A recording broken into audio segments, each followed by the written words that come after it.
Hey guys, welcome back to session, I don't know, 4 maybe? We are here for the conservation easements, latest and greatest, the tried and true session that everyone loves with our favorite land conservation attorney, Mr. Burgess Jackson, Esquire. Just kidding.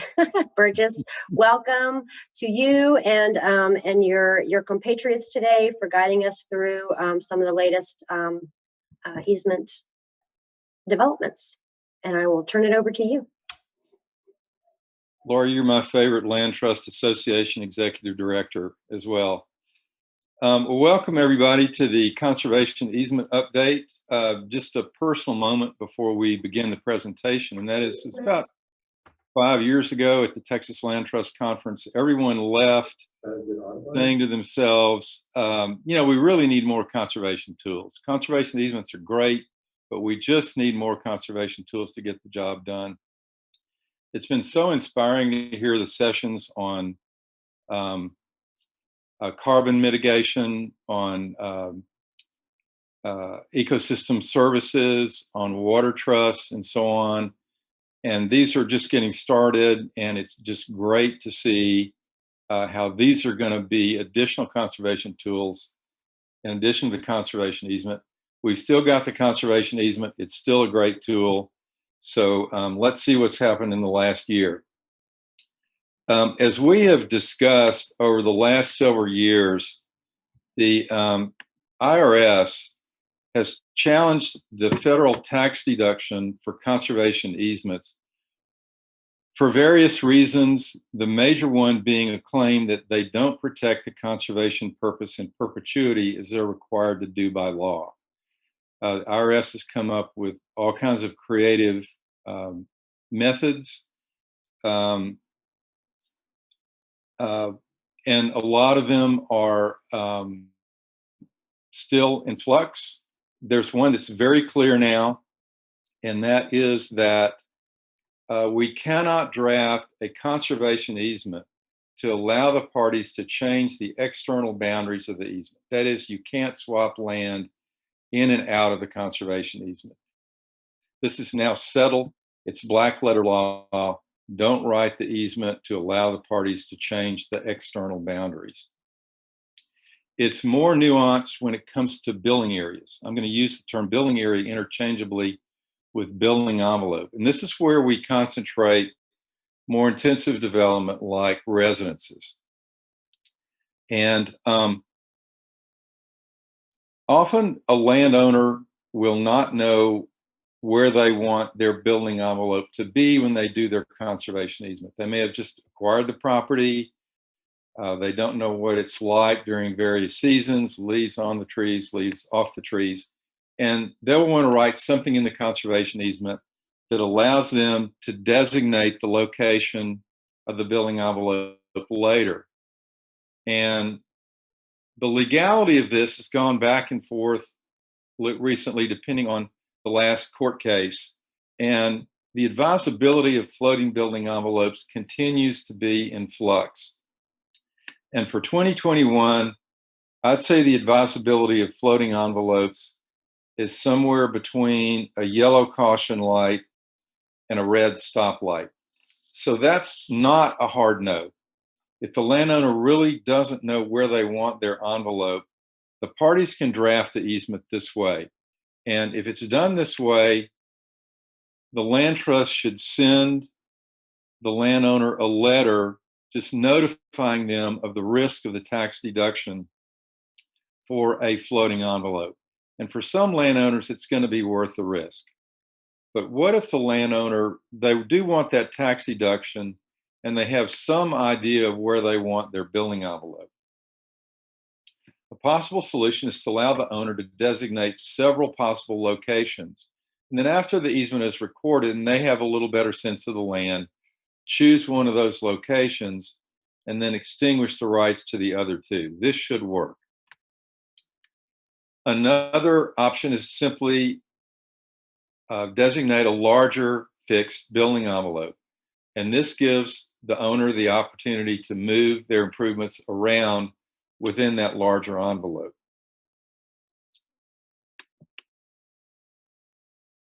In all cases, the conservation easement should explain why the building envelope locations were chosen. This is important, and we need to do a better job of doing this because more IRS challenges are going to come this way. For example, the easement could say the envelopes were chosen away from sensitive areas. It was next to roads and other disturbed areas. As a practical matter, building envelope locations are usually chosen for things like the view or access to utilities, but we really need to do the best job we can of explaining why the building envelope location was chosen, how it protects the conservation values. Tell the story of why we're doing the conservation easement and why people should care.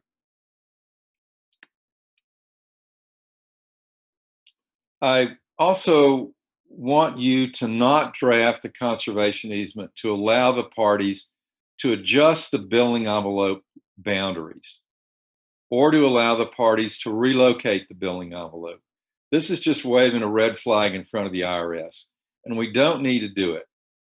If the easement is recorded and the landowner is putting in their septic system and oh my gosh, their septic field is going to be 4 feet outside the building envelope, the land trust can issue a discretionary consent. They can do an interpretation letter, and that will work and does not call attention to the IRS that this could happen. So here's a summary slide for building envelopes. A red light for changing the external boundaries of the easement, somewhere between a yellow light and a red light for floating building envelopes, a red light for writing the easement to allow the parties to change the boundaries of the envelope, red light for relocating building envelopes in the easement, green light for designating several locations and picking one, and green light for designating a large building envelope. So we've been talking about how the building envelope location affects the landowner's tax deduction. The land trust and usually the landowner are going to also care about how the envelope location affects the conservation values. This slide is your toolbox for locating building envelopes and other improvements for that matter. If you want to download the slides and go back to this, it can be useful. One of my favorite ways of locating building envelopes is to exclude building envelopes and most other improvements from sensitive areas. These areas can be mapped and you keep the improvements out of them. You can locate building envelopes near the edge of the property and near existing development when that works. Locate building envelopes so future road and utility development will not impact sensitive areas. I'll say more about that in a moment. You can cluster building envelopes together when that works. You can limit the total impervious cover on the property. Absolutely one of my favorite ways of protecting conservation values is a total impervious cover limit. And likewise, to limit the footprint of residential structures inside the building envelope. And in all cases, describe how the approved locations of the building envelopes protect the conservation values. Let's take just a little bit of a brain break. Lori, do we have any questions coming in? We do not right now. Keep going. Okay. I am gonna, okay, not yet. I'm gonna fast forward through some slides and come back. Okay. Often conservation easements will allow new residential construction to take place inside a building envelope. Here we have a building area inside the property. And very nice property. To the top, we have a beautiful riparian corridor.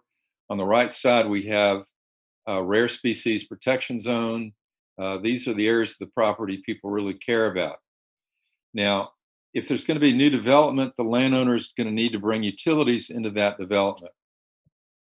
And it can work great if there are already utility taps on the property, or the utility taps are at the entrance to the property, and you can run a utility corridor along the access road to the building area.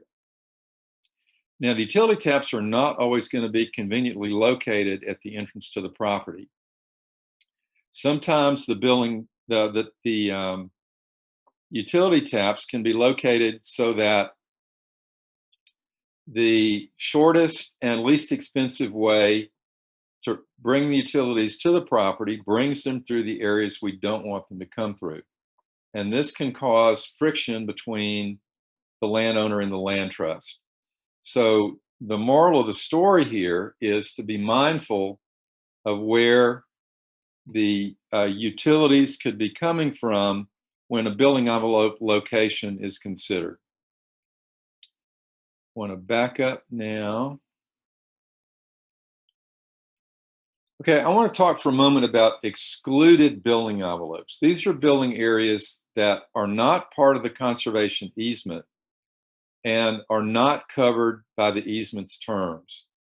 I'm typically not in favor of these. They can work if it's a very large property and if the owner has thoughts of very intensive development inside the envelope. So this is what I call an edge building area, where the building area is on the boundary of the conservation easement property. Now, when the land trust comes to do their annual monitoring, they may come up to the public road that's the entrance to the property, thinking they're going to get into the conservation easement area for their monitoring, and you now have a recalcitrant landowner, and they say, you don't, this property, this building area is not part of the conservation easement. You have no right to enter. You can't come in. So the land trust will need an access easement over the excluded building area to do their annual monitoring. This is what I call a donut hole excluded building area that's inside the property. This has greater implications for the conservation values as well as for land trust access. There could be a similar situation here where the landowner excludes the access road along with the building area from the conservation easement. The land trust will need an access easement across the excluded access road and possibly also across the building area. Okay, our takeaways for building areas and utilities. For new construction, be mindful of how utilities will come into the building area for the impact on locating the building areas and other conservation values. If there's going to be new development, be mindful of how the utilities will come in. Our takeaways for excluded building areas. With an excluded building area, the land trust must get an access easement across the building area or the excluded access road, or both. And the land trust may need an access easement over an excluded road, even if it has other access to the property. And donut hole excluded building areas present multiple issues regarding conservation, protection, and land trust access. Okay, the last message I have for you today is in regard to terra firma conservation defense insurance, and this is for land trusts. The message is very simple. It's notice, notice, notice. Notify terra firma of a potential conservation easement violation as soon as you are aware of it. Don't wait. You may spend a few days, at most a few weeks, trying to work out some sort of misunderstanding with a landowner or some potential issue of compliance. Don't wait months. For all means, don't wait a year to notify terra firma. Terra firma has been denying claims because lack of timely notice. Notice, notice, notice. When you get wind of a potential violation, let terra firma know. You can at least do a placeholder conservation easement, and that will preserve your claim. If you're interested in other information about conservation easements, here's some additional resources. And if you come back next year for the live in-person Land Trust Conference, I promise there will be chocolate bars. I was going to say the only question is, do you have any virtual chocolate bars to hand Sorry, I thought about that and it just didn't work. Awesome. Thank you, Burgess. And now we will, so far, no questions that have been, oh wait, let's see. Here we got one question for you. All right. One concern I've often heard for BEs is I can't predict where my heirs will want to build building envelopes. How do you address this?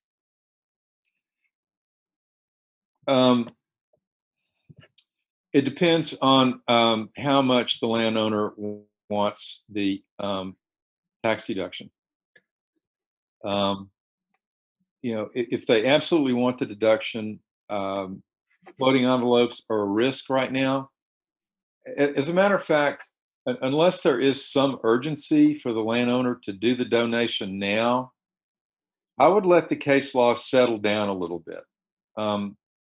There is currently, the most recent court case is fairly favorable toward floating in billing envelopes, but I'm not asking people to put a lot of faith in it. And if the owner can wait a few years, this may settle down and they could do the floating envelopes with a little more certainty. If they need to do it now and they don't want to designate the envelopes, we could tie it up in other ways. You know, designate your no build areas and, you know, make sure they cover the parts of the property that with the most conservation values, and have a total impervious cover limit, have a limit on residential structures, of the size of residential structures inside the envelopes, and various other ways to protect the conservation values so that you have other things to show in case there is a challenge to the on the basis of the floating building envelope. You know, they're still taking a risk, but you know, we could make a pretty decent job of making the case that we're protecting the conservation values that way. All right. Bob, you ready to roll? Sure am. Thank you. I assume you can hear me. Yes, we can. Good, good. So I'm Bob Sweeney, and I joined the law office of Burgess Jackson in an of-counsel capacity in October of 2020. And have very much enjoyed and looking forward to continue work on behalf of primarily land trusts and in some cases landowners. It's a great field to be in, and I thank Burgess for that opportunity. For the 27 years of practice before that, I was in state government, most recently at the Texas Parks and Wildlife Department as the general counsel. And while I was at Parks and Wildlife, I did a lot of real estate transactions, including some that have really great conservation significance, I believe, going forward, like the Powderhorn Ranch and the addition of the Fortress Cliffs to Paladura Mountain, Paladura Canyon State Park, the creation of the Roger Fawcett Wildlife Management Area in the Cross Timbers region.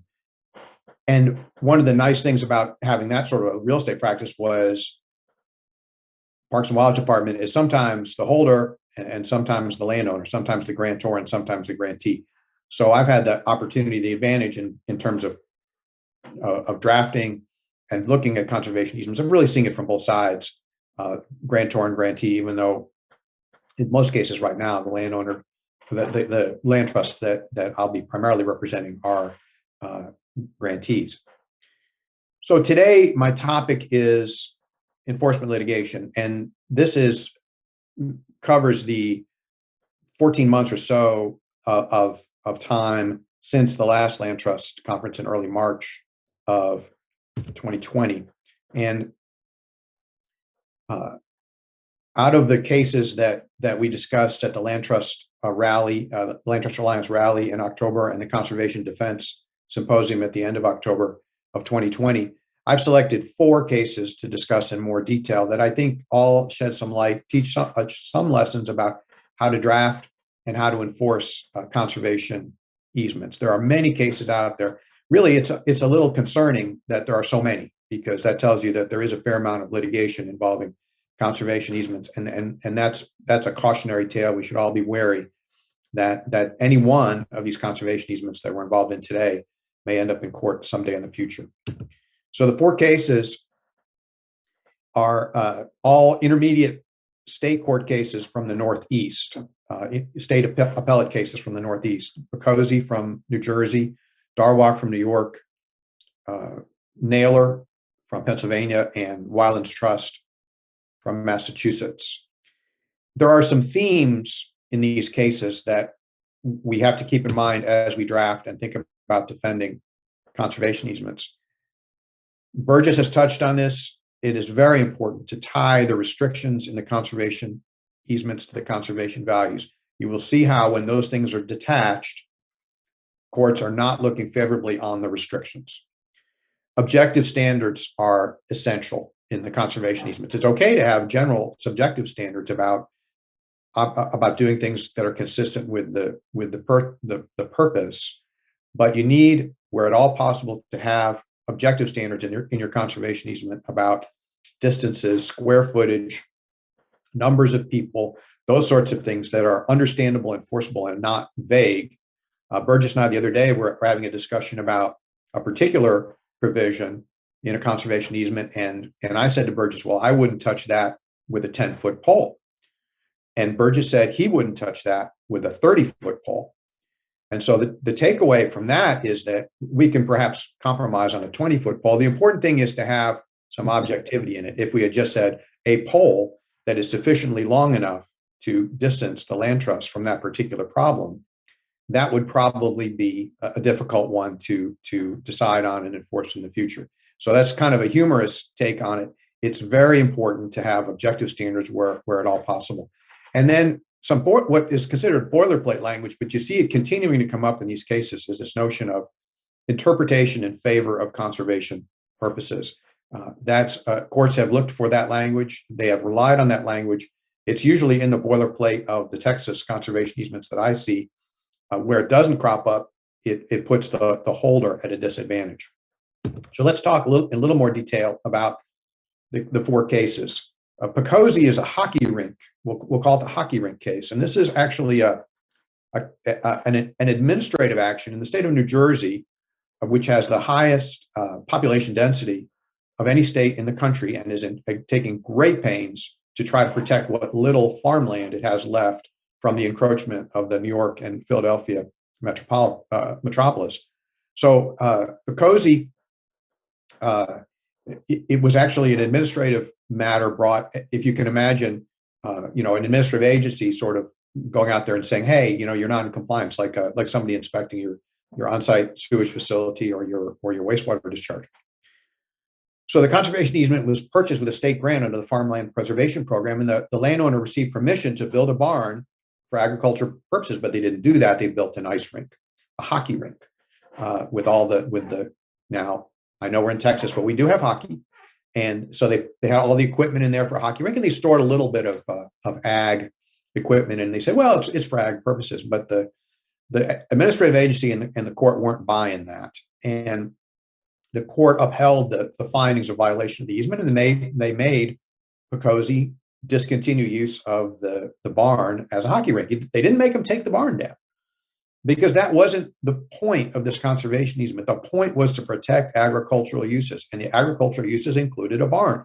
They just didn't include a barn for hockey purposes. So that was the net of it. And so the barn presumably still stands today and does not house a hockey rink, and may house agricultural equipment. Let's hope for the sake of the Pocosis.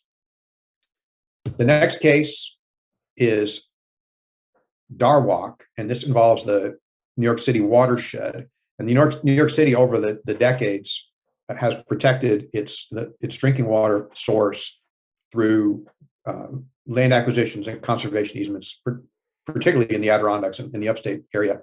And I think that's really a great success story for conservation. There's also public recreation associated with it. So this conservation easement was purchased, and it prohibited. And again, we have this is New York City enforcing this. So you have an agency which has deeper pockets, deeper resources than land trusts typically do, involved in this litigation. So that's a real advantage for that holder, as in Pocosi.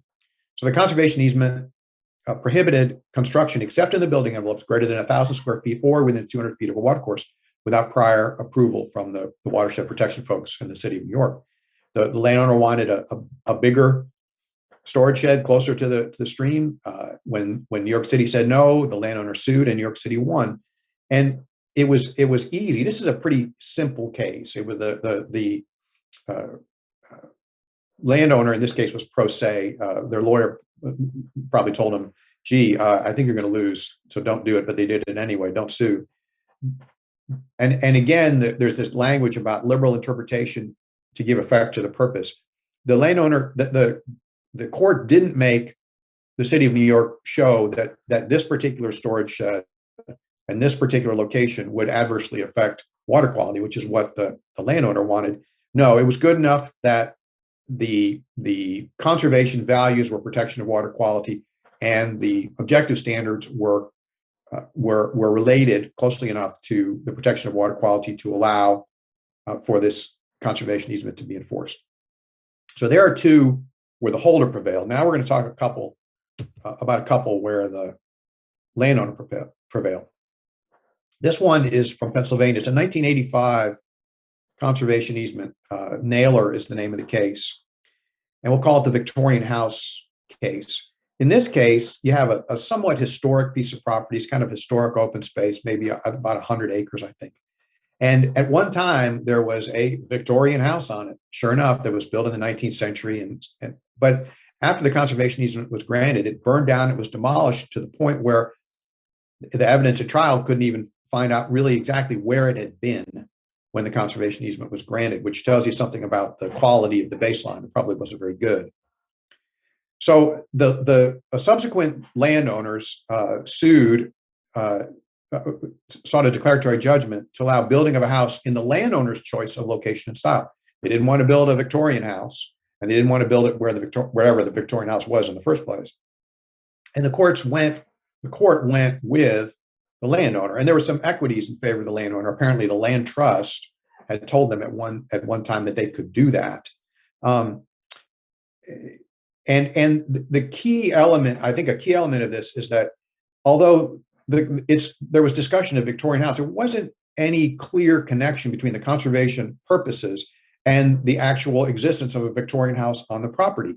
It was just sort of it wasn't really relevant to the conservation purposes for which this conservation easement was granted. So the push by the holder to say, no, it's got to be a Victorian house, it's got to be in this location, it really wasn't supported by the conservation purposes, which really didn't talk about historical preservation and how it was essential for conservation values that particular location be used. Again, we had this language about this discussion of interpretation in favor of giving effect to the purpose, and that wasn't included in this 1985 conservation easement. It was included in a later statute enacted by the state of Pennsylvania, but that statute was enacted after the conservation easement was granted. So the court said, well, that's not the rule of interpretation then. So they did not interpret it in favor of the conservation purpose. Last case, Wildlands Trust. In this one, the conservation easement holder said that the landowner was misusing a piece of property that was no doubt intended to house people who were there on various kinds of retreats.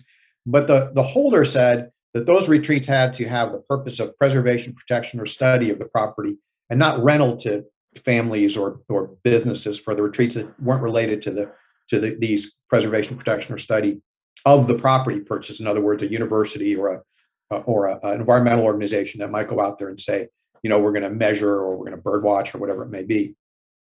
The holder sued the landowner, but the landowner won.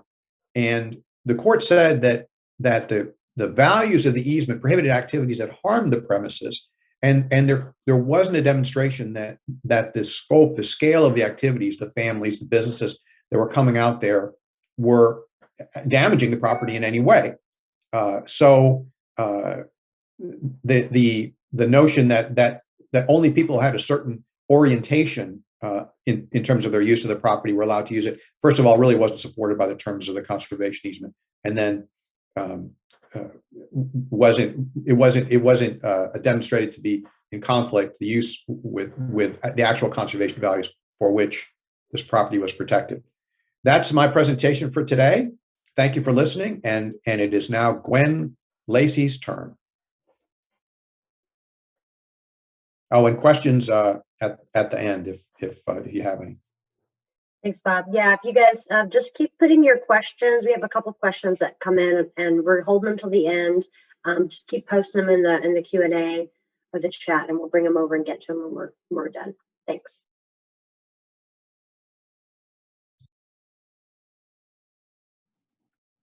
Hi, my name is Gwendolyn, or Gwen Lacy, and I'm also, it's a pleasure to be part of Burgess Jackson Law, the law offices.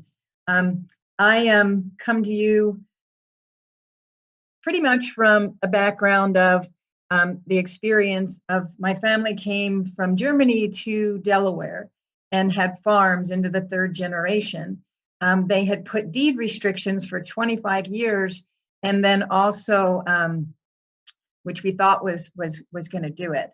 And so over the years, eminent domain and deed restrictions, which were not happening enough, needless to say, the farm was lost. So there was no fourth or fifth generation. And that's how I discovered conservation easements. I was too little at the time, but when I learned about them, I was sold. And that's where I come to that. I was the executive director and in-house counsel for a land trust. And this is just something that I care really about and a lot about. And I thank Lori. It's so great to be in a state that has a council, a land trust council. It's amazing. So I'm also barred in Delaware, Pennsylvania, New Mexico, and I'm so happy to be in Texas. So let's get started. So commercial is really what we're looking at today.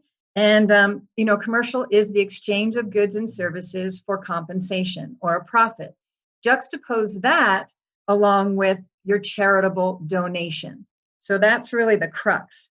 And our focus is going to be on unanticipated, unimaginable, and not invented yet, if you will, uses. And so we have a poll, and that what I'm going to look at, or what we're going to look at today together, is historically, there's been a blanket prohibition on commercial use unless agricultural or recreational uses.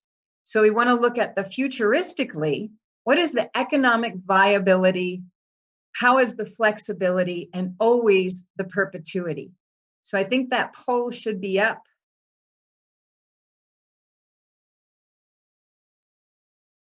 Is everybody good? You just want to look at where you're at with your land trust or in your practice and drafting with easements. Okay. We're collecting those answers.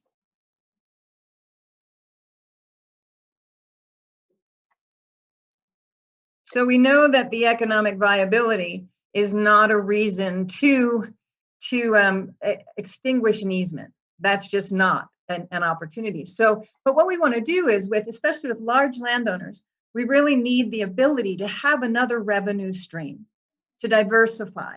And how do we do that? And how do we keep that in balance with our charitable donation on the one hand, our restrictions, our conservation purposes, and our conservation values? All right, Gwen, so we've got the results. So 66% have a wide range of commercial. Okay. 11% blanket prohibition. Okay. So I guess what we're saying is that most allow for commercial unless it's related to agricultural and recreational. So that's good. That's when I was. Yeah, and then 22% prohibit commercial unless ag. Okay. Okay. All right, great. So we're all kind of going forward, and this is a new territory. So you all probably obviously have had weddings on your on properties or are familiar with this, but when does it become a wedding venue? That's what we're looking at. When is it too much? This is, you know, obviously a vineyard and a wedding. And then we have when you're renting, okay, some of these things in your commercial, renting out the entire ranch for a family retreat, business, but when does it become a hotel, if you will? And also everyone is familiar with your hunting, fishing, the leases available on conserved lands. So the issue really becomes increasing commercial activity, even if temporary, has the potential to change the character of the conservation easement and potentially, and I bolded throughout this, I've bolded for our time, diminish landowners' incentive to uphold the conservation values and to conduct traditional agricultural activities. So for instance, with our first slide, you know, with a mud run or a festival, you're bringing in a few $100,000, maybe it's not so, you don't really want to go into the nitty gritty of your ag, you know, and it sort of usurps that. So I guess we could all agree that no activity or event will be approved that will cause a permanent negative impact on the conservation values of the property or breaches the intent, right, of the original grantor. Always looking at that. The land trust mission or the fiduciary obligation of the land trust to protect the property in perpetuity. So, and you'll notice a lot of times conservation values, conservation purposes are all outlined throughout here. So the scope, the size, location, and frequency or time, place, and manner of any activity or event must be shown to have a de minimis or minimal effect, such as like with riparian areas, wildlife corridors, or sensitive ecosystem habitat. So we're looking at, this was the conservation easement standards and practices, and this is 9E. So obviously you're individually tailored case-by-case basis on each of your conservation easements. And you also, but you don't want to draft yourself into a corner. So you identify your conservation values, obviously, your conservation purpose, you have your enumerated rights, your purposes. Those should not be inconsistent. And this is what Burgess and Bob, I mean, this is our theme, or impair your conservation values. And so that's why, even though 9E does not talk about baseline documentation, I found it imperative to make sure that we have that, because upfront, get your botanist, your biologist out there. It's essential to establishing conservation purpose and conservation values. And then so also standard 11, conservation easement stewardship. Huge when you're allowing certain events or activities. Again, the importance of your baseline. What are your conservation values? Get those done early and make sure that they override in your conservation easement. Monitoring and enforcement issues come up. You know, are there additional costs for allowing certain activities on your property? Discretionary consent provisions in your easement and policies. DeMinimis. What the heck does that mean? I have one land trust that actually puts commercial de minimis is akin to Justice, I think, Potter Stewart, U.S. Supreme Court Justice, who said it's like pornography. I know it when I see it. So what is de minimis? Definition section that, you know, again, these are just quickly I want to go through. The rental of property, is it a third-party license? Major events, having plans before and after, always adhering to zoning regulations. Liability coverage, statutory.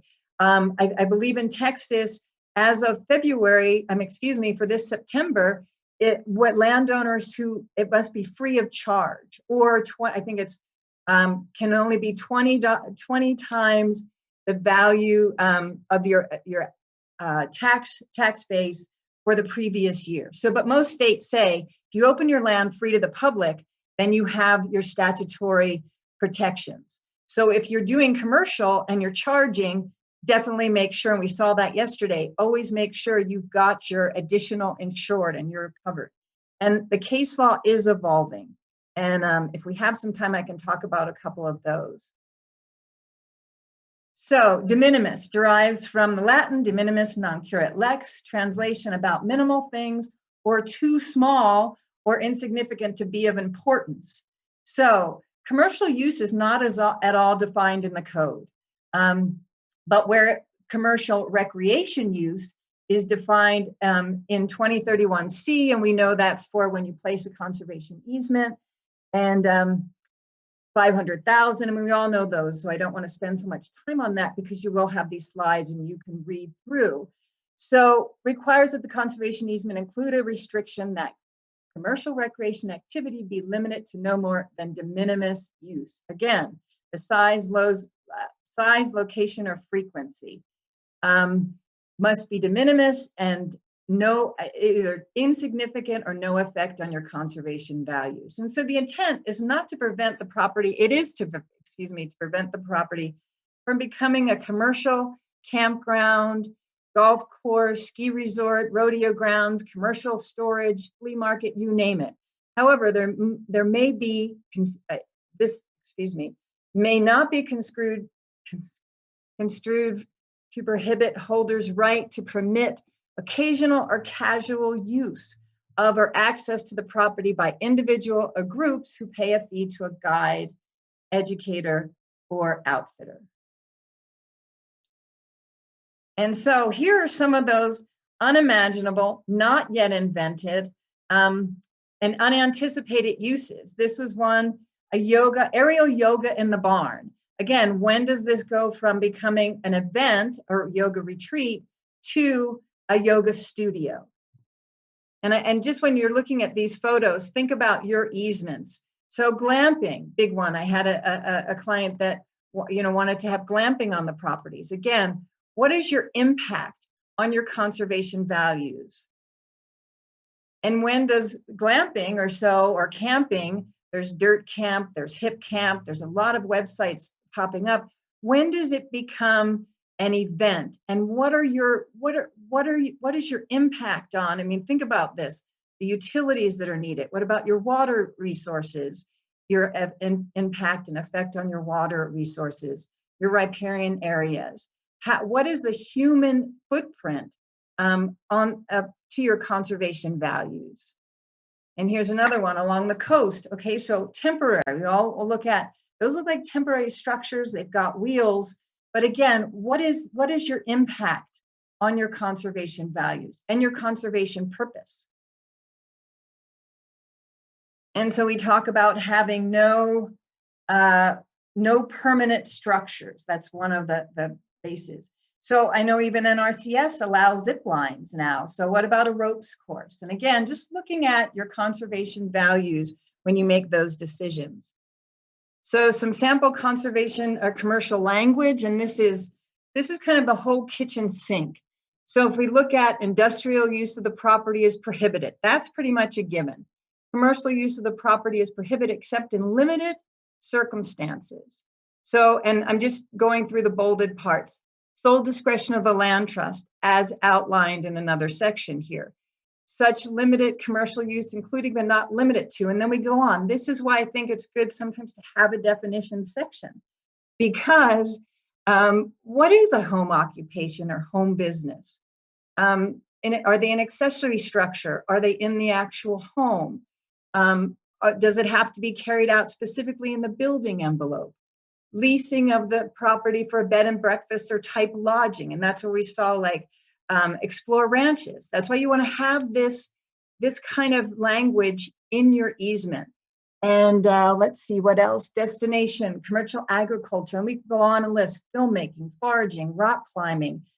Generally, there's an educational component as well, so that you're looking at, you really want to get people out to experience the land, and in some cases, private properties where they never could have that access. So it's a beautiful thing, but it has to be, again, we're coming back to de minimis commercial uses. So discretionary approvals. I know this is a lot of text, but, and you will, have a chance to download these. Discretionary approvals, I always recommend you have those provisions in your conservation easement for unintended or unanticipated uses. and your discretionary policy. So, and these are for uses and activities otherwise prohibit on conserved properties. And under no circumstances, no amendments to allow for, I mean, that's the purest, that's the bottom line at this point. But again, this is all developing. So we look at grantor and holder recognizes that certain activities by the grantor may warrant discretionary approval. And again, so coming back to what was unimagined at the time, not invented yet. And you know, that sole discretionary, Burgess talked about that yesterday, really emphasizing sole, but you know, we'll always have to work with and be amenable to the wishes of the landowner, as long as we don't violate the easement and or compromise. So conservation purposes, conservation values, again, perpetual duration, the effect on, you have to think about the PR for your organization. If you're allowing something that, well, wait a second, that's conserved land. Look at all those people going there and look what's happening. So it's, you know, again, what are you willing and what is your, as a qualified organization? Impermissible private benefit and private inurement. Is your board involved? Optional, again, just optional putting in those conservation purposes. And so again, sample conservation easement language, the things that jump out, subject to review and written approval of holder. And this, I love this. This was for filmmaking, and we're about to listen to Ben Masters and Nicole Ragland, and I'm excited about that.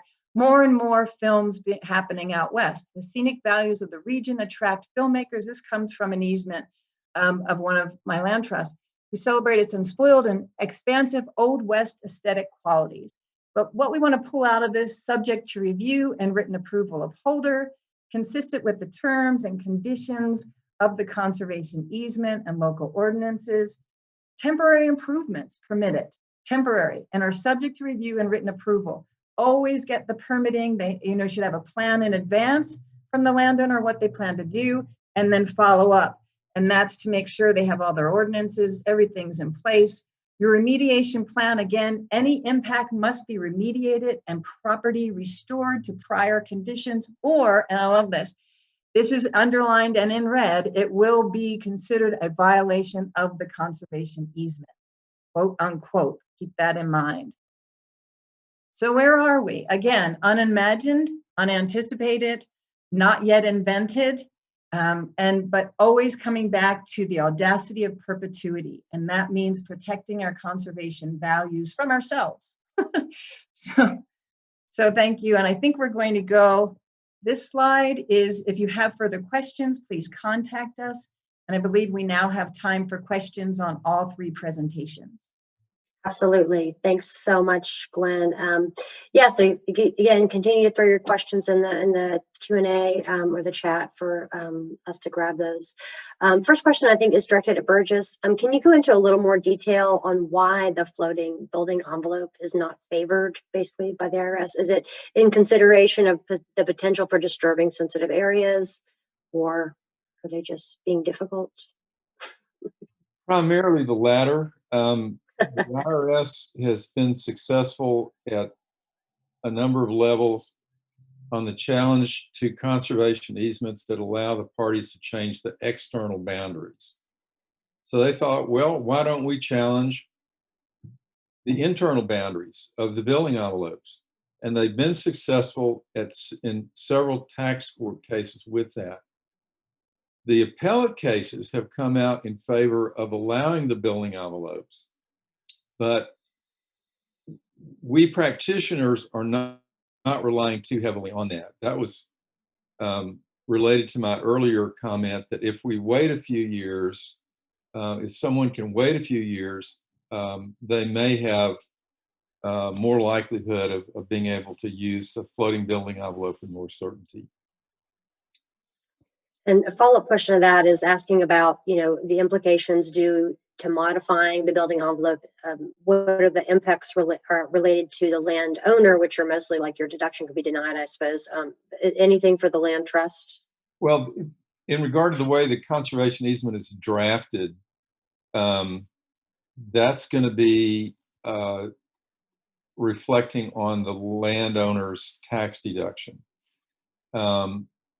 there is some risk to land trusts if they chronically don't enforce the text of conservation easements. You know, if they allow too many adjustments, too many discretionary consents, too many amendments, that could come down. But you know, a land trust that has a good overall record of monitoring and stewarding its easements, I don't think has that much to worry about. What I'm talking about mostly is a concern for the deduction for the landowner. Yeah. All right, so this person, again, this is another building envelope question.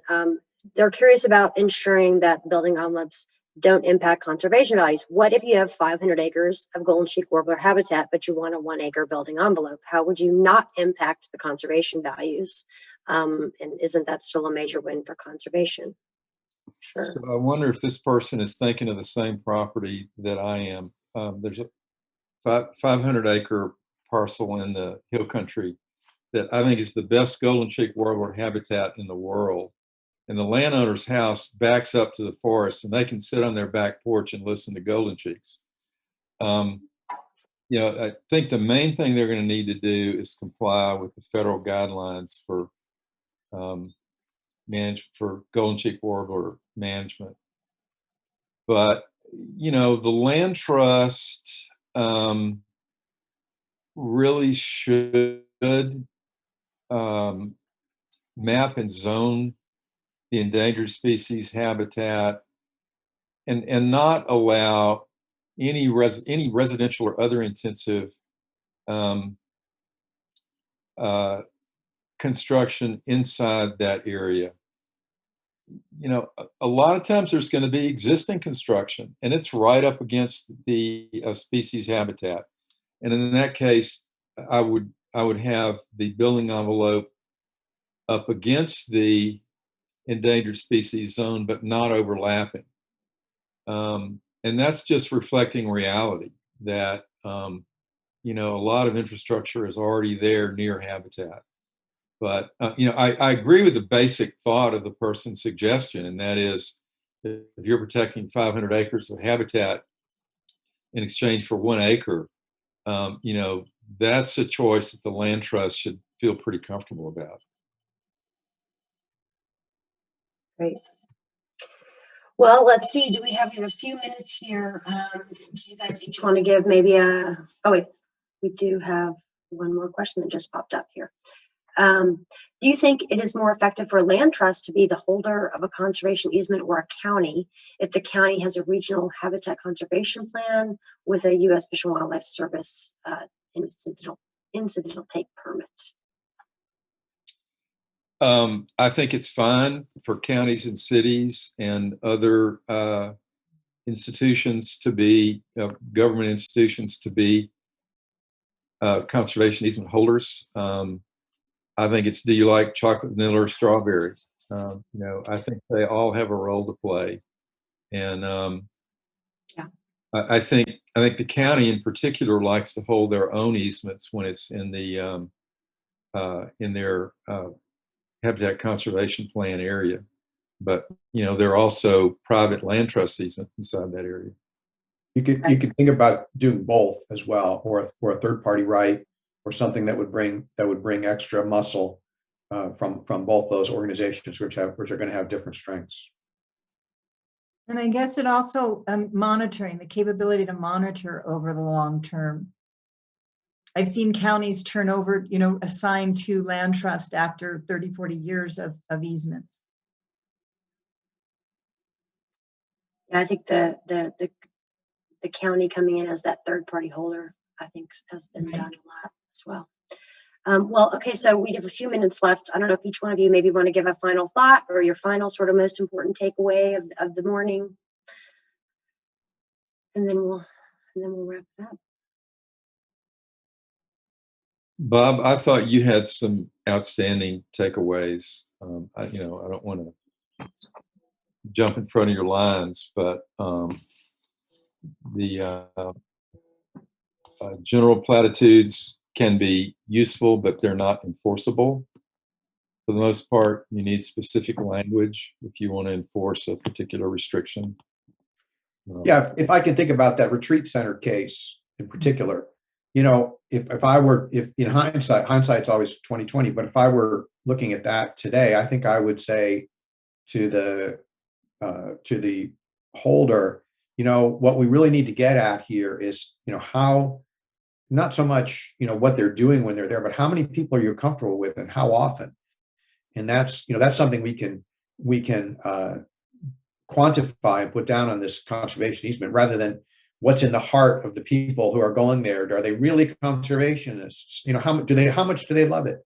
You know, I mean, you know, put something, you know, take the expressed desire of the holder that, you know, we just don't want this retreat center to turn into, you know, any old, you know, corporate retreat at a golf course. We want it to be, so, okay, well, here's what we can accomplish that will at least put a cap on that. Or maybe you think about, if it's that important to you, you think about having fee ownership, because look, you really want to control who's coming on that property. You know, if that's really where you need to get to, then maybe a conservation easement is the wrong vehicle. Yeah. And, you know, we can't be specific about everything. And, you know, that's where Gwen's presentation comes in. And, you know, I think that we can specify certain uses, like a certain number of people at a wedding, or, you know, other criteria. But, you know, why is 20 a hard limit for a wedding? You know, that means cousin Billy from Odessa can't come with his family. You know, I think that's why we want to have as a backstop, we want to give the landowner flexibility, but we have as a backstop, the land trust can say, you know, there's no reason why you can't have 24 instead of 20 at the wedding. Or yes, you can have a film shoot with these parameters, or not, but not those parameters. Yeah, and I've seen conservation easement drafts too that had arbitrary criteria and numbers, and I would say to the land trust in that context, you really want to, you know, why would you want to be in the position of having to enforce that? You know, what difference does that make to these conservation values? Or am I missing something about what your conservation values are? You know, when you put, you know, let's say you have a building envelope and you say, you know, no more than, you know, 2 residences. Well, you know, a 5-acre building envelope. Well, why does that really matter to you or the land trust and to a future landowner? You know, that if it were 3 or 4 or 5 acres, I mean, is that really what matters? You know, how does that really impact the conservation values? Or is that just, that's what we have now, and that's our vision? So I think the land trust and the holder have to, and the land trust and the landowner have to come to terms with what really, you know, what their future vision is and what really matters to them, and recognize too that the future owners are going to want some flexibility. And I think it comes into more to play as well with having a discretionary policy for your land trust, so that when these things come up, you've got something to fall back on, and you go to your board for the resolution, and it's cut and dried. You get a plan from the landowner for before and after remediation. And so it's the holistic, the whole picture, the easements and the policies. Well, guys, I think we're about out of time. So I just want to thank all 3 of you for being here today and sharing your legal expertise. And I want to remind everybody that we're going to take a short break, a 15-minute break, but the final closing session will be right here. So you can just hang out right here in room A with us, and we'll have our final closing session on conservation and filmmaking. So thank you to Burgess, Gwen, and Bob. Appreciate you guys.